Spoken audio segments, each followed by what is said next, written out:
कुछ हकूक हैं। हुजूर अलैहिस्सलाम ने इरशाद फरमाया, ला यहिल्लु लिल मरअति अन तसूमा व ज़ौजुहा शाहिदुन इल्ला बिइज़्निही वला ताज़ना फी बैतिही इल्ला बिइज़्निही। फरमाया, औरत को यह हक नहीं पहुंचता कि वो रोजे रखे जबकि खामद घर में हो। नफली रोजा रखना अगर औरत को हो तो वो खामद से पूछ के रखेगी। खामद की इजाजत और इज़्न के बगैर औरत रोजा भी नहीं रख सकती, क्योंकि खामद की रिजा का हासिल करना औरत के लिए बेहतर नफली इबादत है। इसलिए अगर खामद राजी नहीं है तो रोजा ना रखे, राजी है तो रख ले।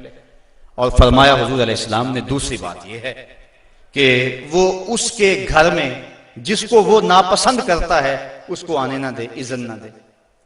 और एक हदीस के अंदर ये लफ्ज हैं कि हुजूर अलैहिस्सलाम ने इरशाद फरमाया कि वो खामन के बिस्तर को रौंदने ना दे। यदि खामन जिस बिस्तर पर बैठता है, सोता है, आराम करता है, उस बिस्तर पे किसी को ना चढ़ने दे। और इस पर हजरत उम्मे हबीबा रदी अल्लाह ताला अन्हा का अमल हमारे सामने है। ये अबू सुफियान की बेटी हैं और हुजूर पर हजरत उम्मे हबीबा ईमान ले आती है, उनका शौहर भी ईमान ले आता है। जब हिजरत हबशा हुई तो ये दोनों मियाँ बीवी हबशा की तरफ हिजरत कर गए। कुछ अर्सा वहां गुजरा। एक दिन हजरत उम्मे हबीबा सोई तो ख्वाब देखा है कि मेरे खामद का चेहरा बदल गया, तो सख्त परेशान हुई। सुबह उठी तो पता चला कि खामद ईसाई हो गया। किसी ईसाई के पास बैठना उठना था तो उसने अपना दीन बदल लिया। तो हजरत उम्मे हबीबा रदी अल्लाह ताला अन्हा अलग हो गई। कुछ अरसे के बाद खामद भी फौत हो गया। अब वहां परदेश में सारे जहान को छोड़कर वहां घर बस आया था, तो वहां वो तन्हा हो गई, तो सख्त परेशान थी। आका करीम अलैहिस्सलाम ने हबशा के हुक्मरान नजाशी के जरिए हजरत उम्मे हबीबा रदी अल्लाह ताला अन्हा को पैगाम निकाह भेजा। नजाशी ने एक लौंडी भेजी के जाके उम्मे हबीबा को कहो कि अल्लाह के नबी तुमसे निकाह करना चाहते हैं। अब हजरत उम्मे हबीबा की ज़बानी अगली कहानी सुनिए। कहती है, मैं घर में बैठी हुई थी कि बाहर दरवाजे पे दस्तक हुई। मैंने दरवाजा खोला तो एक खातून खड़ी थी। मैंने उसको बिठाया तो वो कहने लगी, मैं नजाशी की समत से आई हूं, अल्लाह के महबूब सल्लल्लाहु अलैहि वसल्लम ने तुझे निकाह का पैगाम भेजा है। कहती हैं, एक लम्हे के लिए तो मैं हैरान हुई और फिर मेरी खुशी की इंतहा न रही और घर के अंदर जो कुछ मौजूद था उस वक्त मेरे पास, मैंने सब कुछ बतौर इनाम उस लौंडी को दे दिया। मैंने कहा, मेरे मुकद्दर के हुजूर के निकाह में आऊं। फिर अल्लाह के महबूब अलैहिस्सलाम ने उनसे निकाह कर लिया। वो मदीना तशरीफ ले आए। अबू सुफियान उनको मिलने के लिए मदीना पहुंचे। हुजूर अलैहिस्सलाम की चारपाई बिछी हुई थी, तो ये जाके बैठने लगे तो उन्होंने बिस्तर लपेट लिया। तो अबू सुफियान कहने लगा, रमला तुम्हें क्या हो गया? ये बिस्तर मेरे काबिल नहीं समझती हो या मुझे बिस्तर के काबिल नहीं समझती हो? तो हजरत उम्मे हबीबा कहने लगी कि ये बिस्तर अल्लाह के रसूल का है और मैं नहीं पसंद करती कि इसके ऊपर कोई मुशरक बैठे। तो कहने लगा अबू सुफियान कि तुम बड़ा बदल गई हो। फिर अल्लाह ताला ने उनको भी इस्लाम की बहारें अता फरमा दी। तो ये हक है खामद का बीवी के ऊपर के खामद के बिस्तर के ऊपर किसी को ना बैठने दे।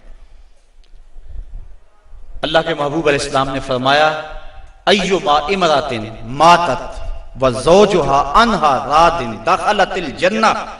वो औरत जो इस हाल में मरी कि उसका खामद उस पे राजी था, फरमाया वो औरत सीधी जन्नत में जाएगी। और एक रिवायत में ऐसा है कि 4 शख्स ऐसे हैं कि जिनको जन्नत में जाने में कोई रुकावट नहीं होगी। उनमें से एक वो शख्स जिसने अपने वालिदैन की खिदमत की और वालिदैन उस पर राजी हुए। दूसरा वो शख्स जिसके बाल बच्चे ज्यादा थे, ज़राए आमदनी थोड़े थे, लेकिन उसने बच्चों के पेट में हराम का एक लुकमा भी नहीं जाने दिया। तीसरा वो शख्स जिसने ऐसी पक्की तौबा की, गुनाहों की तरफ दोबारा पलटना उसके लिए इतना ही मुश्किल है जिस तरह थनों से निकले हुए दूध को वापस किया जाए। और चौथी वो खातून के जिसने अपनी सारी मोहब्बतें अपने खामद पे नछावर कर दी। और इस हाल में फौत हुई कि उसका खामद उस पर राजी था। फरमाया इन चारों को जन्नत में जाने से कोई भी नहीं रोक सकता। तो औरत की जन्नत मर्द है, अगर वो मर्द को राजी कर देगी तो जन्नत की राहों की मुसाफिर है। और अगर वो अपने शौहर को राजी नहीं कर पाती तो अल्लाह के महबूब अलैहिस्सलाम ने फरमाया मैंने कसरत के साथ औरतों को दोज़ख में देखा है। अर्ज़ की हुजूर किस वजह से? फरमाया एक तो कसरत से लानत करने वाली होती है और दूसरा खामद की नाशुक्री करने वाली होती है। ये दो बद खसलतें औरत में ऐसी हैं जो औरत को जहन्नम का ईंधन बना देती हैं। वरना औरत जो अपने खामद और शौहर के साथ वफा करती है। किसी बुजुर्ग ने कहा कि औरत ने दो बोल बोले कि मैं तेरी हूं, फिर जमाना बदल गया वो ना बदली, उसने वफा की हद कर दी। तो वो बुजुर्ग कहते जिस तरह औरत ने वफा की हद कर दी, अगर बंदा अपने रब से हद कर दे यूं वफा की तो अल्लाह कितना करम उसके ऊपर फरमाए। अब औरत दुख भी सहती है, तकलीफें भी सहती है, लेकिन अपने उस कौल से नहीं फिरती, बदलती नहीं है। उसकी आरज़ू ये होती है इस घर में सुर्ख जोड़ा पहन के आई थी, सफेद लिबास लेकर निकलूं इस घर से, ये उसकी आरज़ू होती है। और किसी औरत की ये खुशकिस्मती है। तो औरत अगर अपने खामन को राजी रखती है तो वो जन्नत की मुसाफिरा है, लेकिन अगर अपने खामन को नाराज कर देती है तो वो जन्नत की खुशबू भी नहीं पाएगी। इस हाल में मरे कि उसका शौहर उससे राजी हो जाए।